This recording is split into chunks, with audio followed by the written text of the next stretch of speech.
నీవేం కోల్పోయావో, నీవేం పోగొట్టుకున్నావో, ఏది లేక నువ్వు తహదహలాడుతున్నావు, తాపత్రయపడుతున్నావు, దేనికోసం నువ్వు అనేక నెలల నుండి, సంవత్సరాల నుండి 1000 కళ్ళతో ఎదురు చూస్తున్నావో, ఇంకా నా జీవిత కాలంలో నేను చూడగలనా, నా భర్త మారతాడా, నేను బ్రతికున్న సమయంలో నా కుమారుని యొక్క కుటుంబం కట్టబడుతుందా, ఇంకెప్పటికి జరుగుతుంది నా కుమార్తె వివాహం, ఇంకెప్పుడు రక్షణ పొందుతారు నా కుటుంబీకులు, ఇంకెప్పుడు తీరుతాయి ఈ అప్పు బాధలు, ఇంకెప్పుడు పోతుంది వ్యాధి అని బహుశా ఒకవేళ నీ జీవితం ఒక ఎండిన నేల వలె, ఒక అరణ్యము వలె ఉన్నట్లయితే, దేవుని గ్రంథము ఇస్తున్న వాగ్దానం, దేవుడు మనకిస్తున్న అభయము, అడవి ఉల్లసించి కస్తూరి పుష్పము వలె పోయును.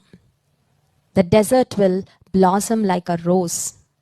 అడవిలో అసలు పుష్పాలు ఎక్కడైనా కనబడతాయండి? కస్తూరి పుష్పం అంట. అడవిలో క్యాక్టస్లు తప్ప ఇంకేమీ కనబడవు. అడవిలో ఏ విధమైన మంచి చెట్లు కూడా పెరగడానికి ఆ పరిస్థితి, ఎడారిలో ఆ పరిస్థితులు ఉండవు. కానీ దేవుడిస్తున్న వాగ్దానము, నీ జీవితాన్ని ఆయన పుష్పింపజేస్తాడు, నీ జీవితంలో నుండి నీటి ఊటలు ప్రవహింపజేస్తాడు.